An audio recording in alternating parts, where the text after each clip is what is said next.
ये जब ये ध्यान में बैठती थी तो इनको ऐसे विजुअल्स कुछ आते थे कि जैसे इनका किसी से ब्रेकअप हो गया हो और कोई तो है जिसका ये इंतजार कर रही हैं या इनका कोई इंतजार कर रहा है। गाइड के रूप में एक एंजल्स को देखा।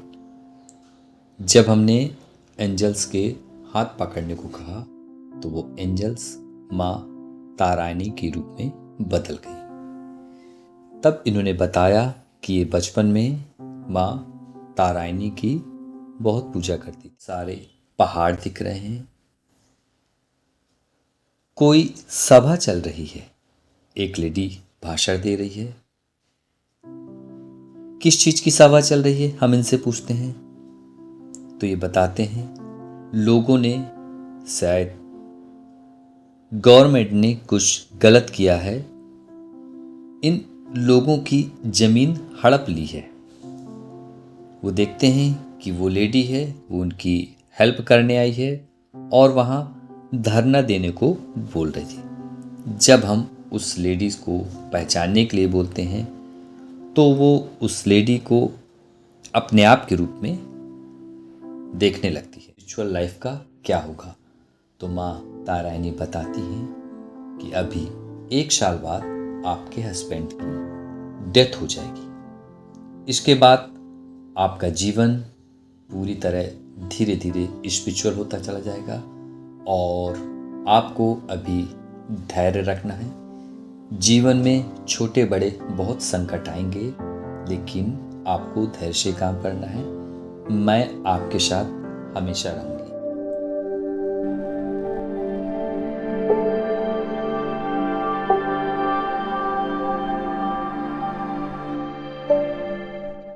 सभी को प्यार भरा नमस्कार। मैं Nishant Singh, past life therapist, life coach, show leader, अपने YouTube चैनल अंतर यात्रा बाय निशांत से फिर आज आपके सामने एक real past life case study के साथ प्रस्तुत हुए हैं। और इस केस स्टडी से एक बहुत ही अच्छी लर्निंग हमको मिलती है, तो अंत तक बने रहिएगा इस चैनल में। एक सिस्टर हैं जो मूलतः छत्तीसगढ़ की रहने वाली हैं और 25 ईयर्स ओल्ड इनकी एज है। ये टीजीटी एग्ज़ाम जो एक गवर्नमेंट एग्ज़ाम होता है उसकी तैयारी कर रही हैं और करीबन 6 से 7 महीने पहले इनकी मैरिज हुई है।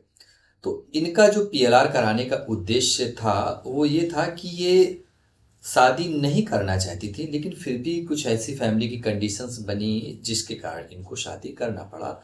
तो ये जानना चाहती थी कि मैं शादी नहीं करना चाहती थी फिर भी मुझे शादी क्यों करना पड़ा।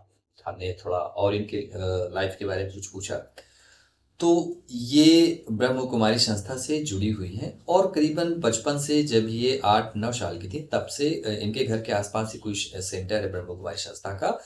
तो उस एज से ये ब्रह्म कुमारी संस्था को ये ज्वाइन की है और बचपन से ही वहां पर इनका जाना आना था। तो इनके मन में धीरे धीरे एक धारणा बनती गई कि मैं हमेशा क्या कहते हैं इस संस्था की एक सेविका बन के रहूंगी, मुझे इनकी संस्था की सेवा करना है और मुझे शादी नहीं करना। लेकिन जैसे जैसे बड़ी होती गई फैमिली की कुछ प्रेशर के कारण कुछ ऐसी कंडीशन सी बनी कि ना चाहते हुए भी इनको शादी करना पड़ा।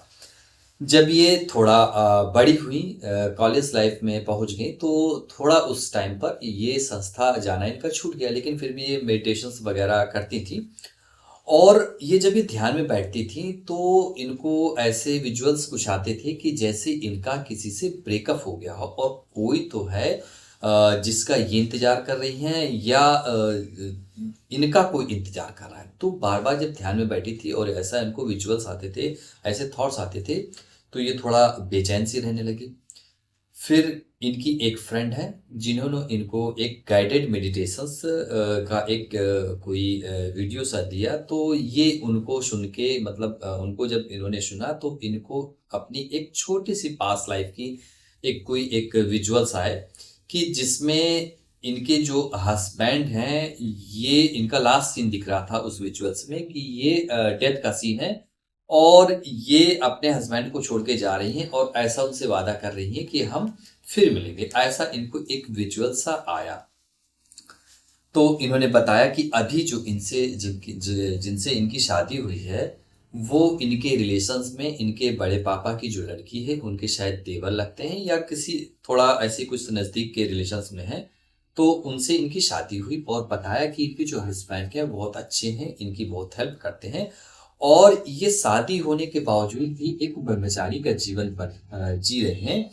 तो इनके हस्बैंड के मन में ऐसी आकांक्षाएँ हैं, कुछ फिजिकल कुछ डिज़ायर हैं, लेकिन फिर भी ये इनका पूरा कोऑपरेट करते हो। ये बड़ी उनकी प्रशंसा करते हैं, लेकिन फिर भी इनके बीच में कुछ न कुछ क्लैशेस होते रहते हैं। ये बताती हैं कि कभी-कभी ये अपने आप को आत्मा मानती हैं और शरीर मानती नहीं है, तो कभी-कभी ये अपने हस्बैंड को भी भाई बोल देती हैं, तो जिसके कारण से इनके हस्बैंड नाराज़ हो जाते हैं। वो इनके जो बाबा हैं संस्था के, उनको भी कुछ उल्टा-सीधा कहने लगते हैं, तो इनके बीच में अक्सर थोड़ा-थोड़ा झगड़े भी हो जाते हैं। इनके जो सास-ससुर हैं, उनको भी कुछ एक्सपेक्टेशंस हैं, जैसे होता है कि मतलब हमारा भी कुछ नाती वगैरह हो, तो ये उनको भी पूरा नहीं करना चाहती, है ना?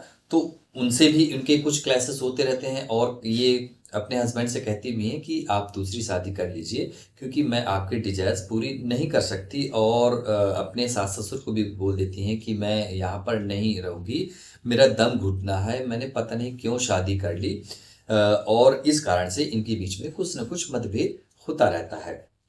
तो हमने इनसे पूछा कि जब आप शादी नहीं करना चाह रही थी, तो ऐसी क्या कंडीशंस बनी जिसके कारण आपने शादी की?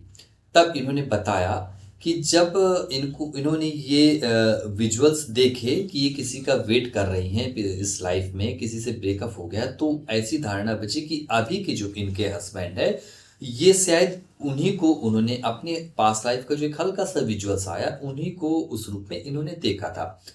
तो पहले भी इनके पास शादी के रिश्ते आ रहे थे तो इन्होंने मना कर दिया था। लेकिन जब इन्होंने उनको पहचान लिया तो फिर इन्होंने उनसे बात करने की कोशिश की और फिर नंबर मिल जाने के बाद उनसे कुछ बातचीत हुई तो उनसे पूछा इन्होंने, "क्या आपको भी ऐसा कुछ महसूस होता है?" तो उन्होंने कहा कि नहीं ऐसा कुछ महसूस नहीं होता है और उन्होंने कहा कि ठीक है आप शादी कर लीजिए उसके बाद सब ठीक हो जाएगा। उनको भी लग रहा था कि ये अभी संस्था से जुड़ी हुई हैं जैसे शादी कर लेंगी, धीरे-धीरे सब ठीक हो जाएगा। तो शादी के बाद भी इनकी ये जो इच्छा थी ये मेंटेन रही और फिर इनकी बातचीत होने लगी आपस में धीरे-धीरे बातचीत होने के बाद में ये फिर शादी के लिए तैयार हो गई। हालाँकि ये बड़े द्वंद में फँसी थी कि मैं शादी करूँ या ना करूँ, लेकिन ऐसी कुछ कंडीशंस बनी जिसके कारण इनको शादी करना पड़ा और शादी करने के बाद आज ये थोड़ा पछता रही हैं कि मुझे पूरी तरह संस्था के लिए एक डिवोटी होना है और मैं क्या कहते हैं गृहस्थ जीवन को नहीं जी पाऊँगी। तो अपने इन क्वेश्चंस को लेके हमने इनका पास्ट लाइफ रिग्रेशंस किया और पास्ट लाइफ रिग्रेशंस में इनको जवाब भी मिला और इनके स्पिरिट गाइड से इनको एक ऐसा गाइडलाइन, एक ऐसा मार्गदर्शन मिला। हालाँकि शुरू में सुन के थोड़ा हम भी दंग रह गए, लेकिन इनको जो लगता था उनके स्पिरिट गाइड ने वो पूरा मार्गदर्शन इनको दिया। तो आइए दोस्तों देखते हैं कि अपने इस पास्ट लाइफ रिग्रेशंस में क्या निकल के आया और इनके स्पिरिट गाइड ने इनको क्या मार्गदर्शन दिया। जैसे ही हम इनको गहरे ट्रांस में ले गए, इन्होंने स्पिरिट गाइड के रूप में एक एंजल्स को देखा। जब हमने एंजल्स के हाथ पकड़ने को कहा तो वो एंजल्स माँ तारानी के रूप में बदल गई। तब इन्होंने बताया कि ये बचपन में माँ तारानी की बहुत पूजा करती थी और उनकी मदद से हम इनको पास्ट लाइफ में ले गए। ये अपने आप को एक 40 साल के पुरुष के रूप में देखती हैं। आसपास देखने पर एक छोटा सा घर दिखता है। उस घर में एक बूढ़ा व्यक्ति है जो बीमार है, जिसको पैरालिसिस का अटैक आया हुआ है। ये उनकी सेवा करते हैं। हमने पूछा कि क्या ये आपके पिताजी हैं? तो इन्होंने कहा नहीं, मैं इनका नौकर हूँ और मैं इनकी सेवा करता हूँ। इन्होंने उस व्यक्ति का नाम विशंभर बताया। जब हमने उस व्यक्ति को पहचानने के लिए कहा कि क्या उनका इस जीवन में आपके साथ कोई संबंध है, तो उन्होंने उस व्यक्ति को अपने इस जीवन के पिता के रूप में पहचाना और बताया कि इस जीवन में मेरे पिताजी भी मेरे बहुत सेवा करते हैं और मुझसे बहुत प्यार करते हैं। फिर हम उस जीवन के किसी इम्पॉर्टेंट सीन में इनको भेजने का आदेश देते हैं। ये एक दूसरा सीन देखते हैं कि एक बहुत बड़ा घर है और उस घर में इनको ये व्यक्ति नज़र आते हैं। इसके साथ उनको उनके 2 बेटे, 2 बेटियां, एक पोता और एक पोती भी दिखते हैं।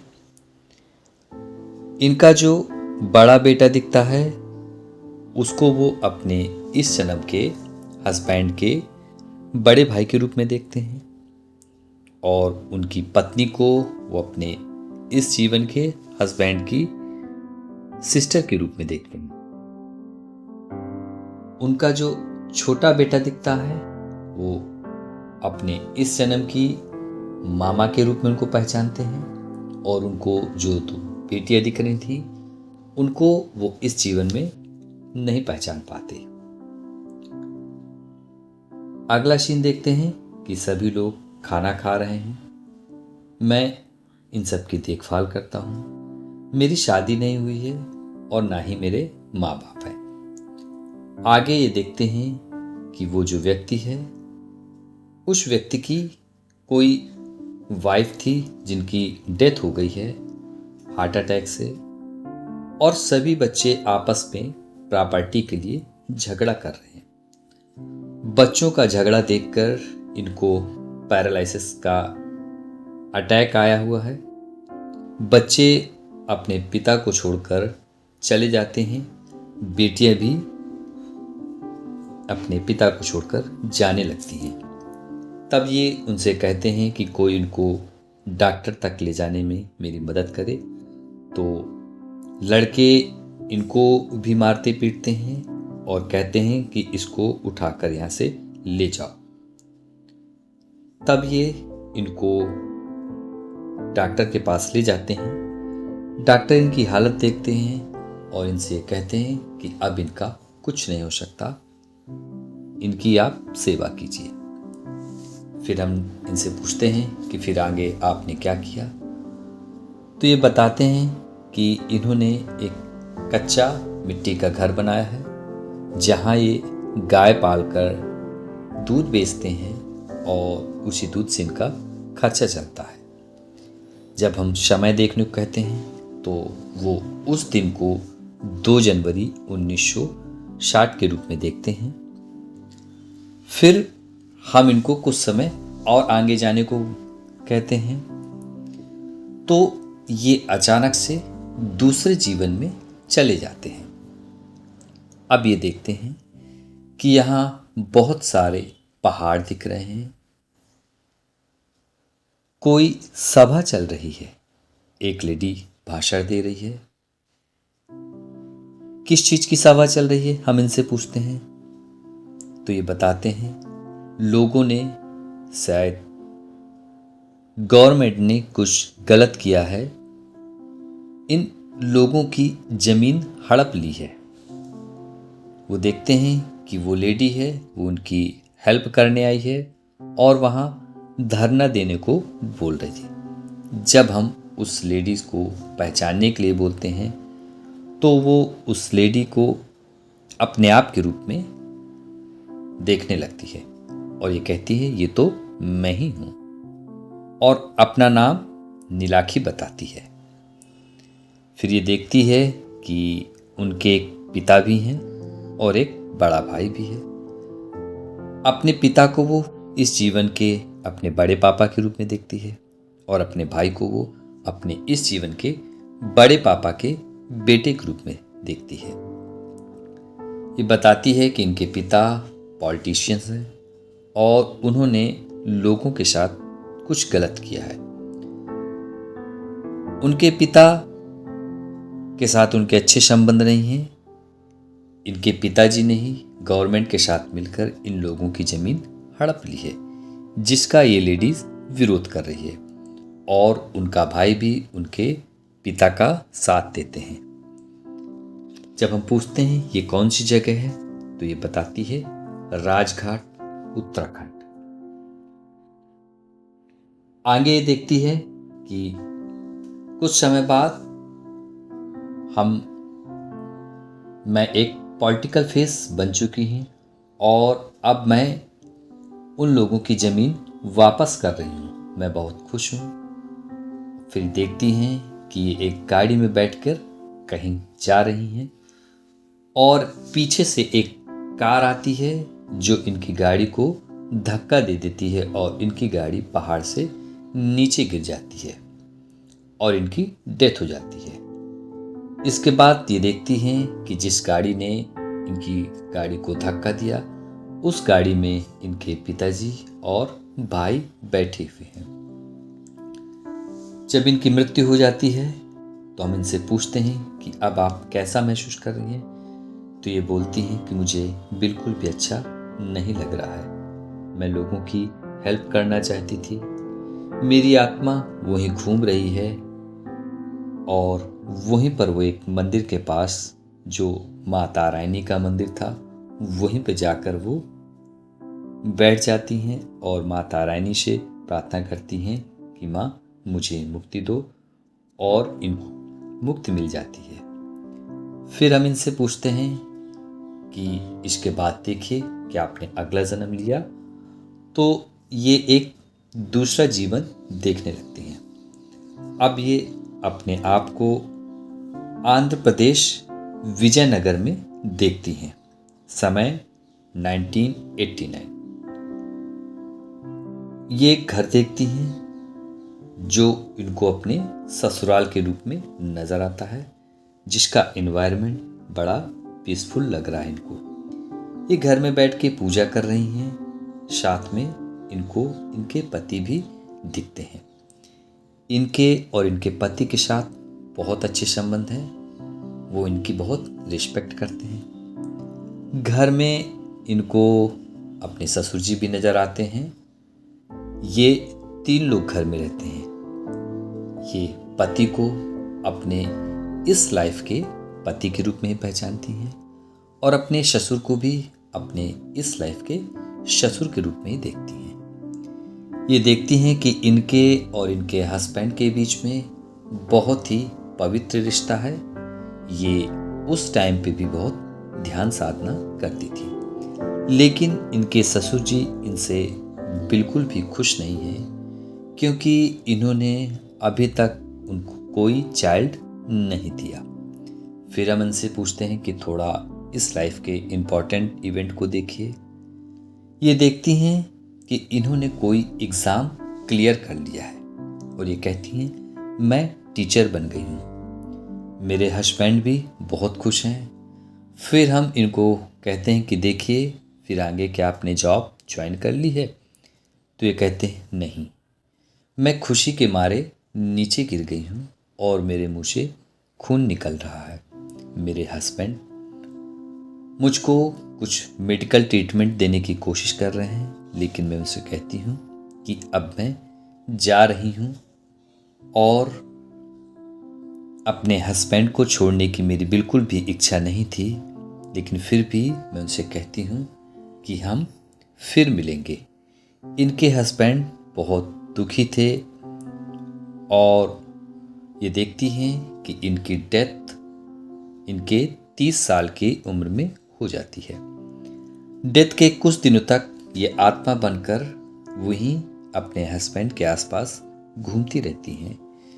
ये देखती हैं कि मेरे हस्बैंड बहुत दुखी रहते हैं और इनको देख देख कर मैं भी बहुत दुखी हो जाती हूँ। अब इनके हस्बैंड बीमार रहने लगते हैं। उनको लंग्स की कोई बीमारी हो जाती है, क्योंकि अब वो बहुत ड्रिंक करने लगे हैं। इनके घर के पास एक ठाकुर जी का मंदिर था। ये आत्मा के रूप में उस मंदिर के पास पहुंचती हैं और ठाकुर जी से प्रार्थना करती हैं कि मुझे मुक्ति प्रदान करें, और ये देखती हैं कि ये मुक्त हो जाती हैं। और इनकी डेथ के 2 साल बाद इनकी हस्बैंड की भी डेथ हो जाती है। फिर हम इनको इनके स्पिरिट गाइड के पास भेजते हैं। अब ये माँ तारायणी के पास पहुँचती हैं, तो हम इनसे पूछते हैं कि माँ से पूछिए कि इनको शादी नहीं करनी थी, फिर इन्होंने शादी क्यों की।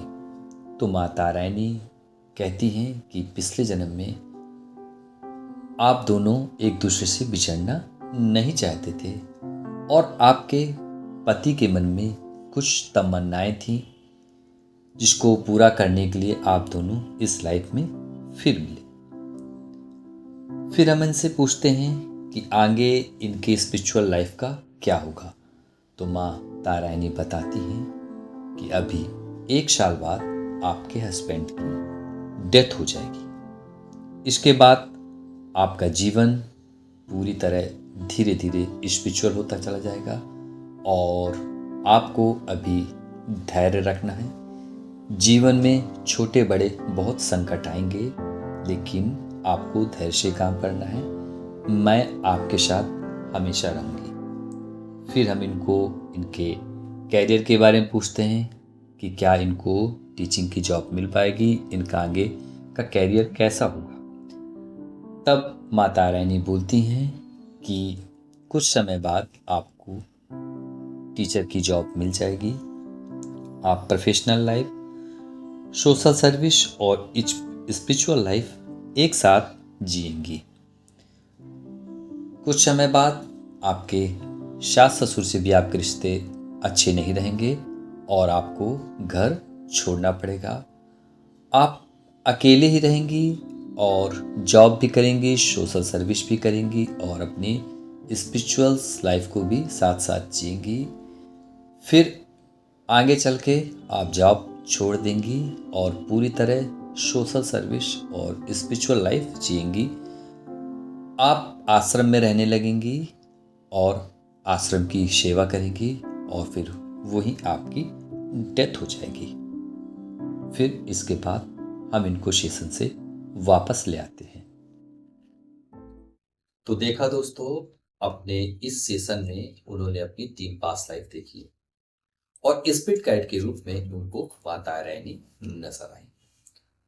माँ तारायणी ने उनको गाइडेंस दिया कि 1 साल के बाद सारी स्थितियां बदल जाएंगी, उनके हस्बैंड की डेथ हो जाएगी। हालांकि ये सुनकर उस टाइम पर हम भी शॉक हो गए, लेकिन सेशन के बाद वो एकदम बिल्कुल सम अवस्था में बैठी हुई थी। माँ तारायणी ने ये भी बताया कि कुछ समय बाद आपकी गवर्नमेंट जॉब भी लग जाएगी और आप अपनी जॉब करेगी, कुछ टाइम सोशल वर्क को देगी और बाकी का टाइम वो अपने स्पिरिचुअल वर्क को देंगी, यानी संस्था को देंगी और उससे जुड़े हुए जो ध्यान और मेडिटेशन से संबंधित जो भी कार्य हैं उसको देंगे। तो यहाँ पर इनके इन क्वेश्चंस का जवाब मिला। ये भी बताया कि इनके घर वाले भी इनको कुछ उल्टा सीधा कहेंगे तो कुछ समय बाद ये घर छोड़ देंगी और ये पूरी तरह आगे का जीवन अकेले ही बिताएंगी।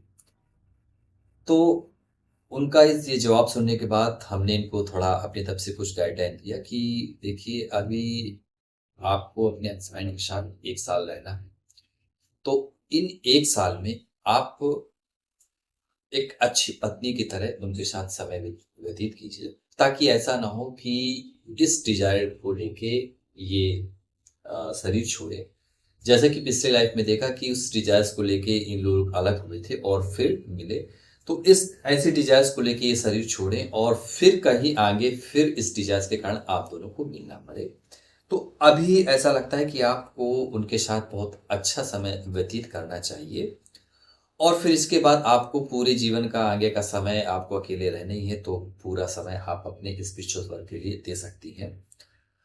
ये बात इनको समझ में भी आई और हो सकता है कि 1 साल में वो भी आपको, हालांकि बहुत अच्छी तरह समझते हैं, तो वो भी आपकी इच्छा का सम्मान करे और उनमें कुछ बदलाव आ जाए। तो इस गाइडलाइन के साथ हमने इनका जो सेशन है वो ख़त्म किया। तो उम्मीद करता हूँ आप लोगों को ये जो पास्ट लाइफ केस स्टडी है बहुत अच्छी लगी होगी। अगर आपको ये केस स्टडी अच्छी लगी है तो आप हमारे चैनल को लाइक और सब्सक्राइब कर सकते हैं। अगर आपको लगता है कि इस केस स्टडी से किसी दूसरे को लाभ हो सकता है, तो आप हमारे चैनल को शेयर भी कर सकते हैं। एक जानकारी और देना था आपको कि जो हम ग्रुप पीएलआर का सेशन लेने वाले थे अपने ग्रुप मेंबर्स के लिए, तो किसी कारणवश हमको थोड़ा बाहर निकलना पड़ रहा है एक छोटी-सी यात्रा में। तो जो ग्रुप सेशंस हम 5 तारीख को लेने वाले थे, 5 अक्टूबर को, उसको हम थोड़ा आगे बढ़ाकर 10 से 15 अक्टूबर तक इसमें कुछ की जानकारी हम आपको बीच में दे देंगे।